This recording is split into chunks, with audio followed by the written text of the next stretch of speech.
Lankan premier লিগের player draft অনুষ্ঠিত হবে আগামীকাল। তার আগে আজ অবশ্য একটা সুখবর পেলেন মুস্তাফিজুর রহমান। এলপিএল এর সরাসরি চুক্তি ও ধরে রাখা খেলোয়াড়দের তালিকা প্রকাশ করেছে শ্রীলঙ্কান ক্রিকেট বোর্ড। এই তালিকায় রয়েছেন আমাদের মুস্তাফিজুর রহমান। তাকে ড্রাফটের আগে সরাসরি চুক্তিতে দলে ভিড়িয়েছে এলপিএল এর দল ডাম্বুলা থান্ডার্স। মুস্তাফিজুর রহমান এর আগে কখনো এলপিএল এ খেলেননি। 1 জুলাই শুরু হবে শ্রীলঙ্কান প্রিমিয়ার লিগের নতুন মৌসুম। তার আগে অবশ্য শেষ হবে টি-20 বিশ্বকাপ। যুক্তরাষ্ট্র ওয়েস্ট ইন্ডিজে অনুষ্ঠিত হয়ে যাওয়া টি-20 বিশ্বকাপ খেলতে মুস্তাফিজুর রহমান এখন দলের সাথে রয়েছেন যুক্তরাষ্ট্রে।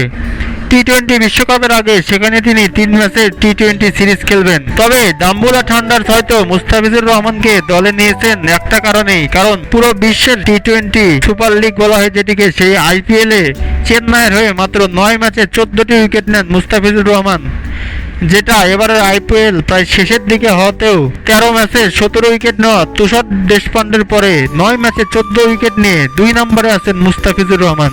তাহলে বুঝতেই পারছেন কেন ডাম্বুলা থান্ডার্স মুস্তাফিজুর রহমানকে প্লেয়ার ড্রাফটের আগেই নিয়ে নিল।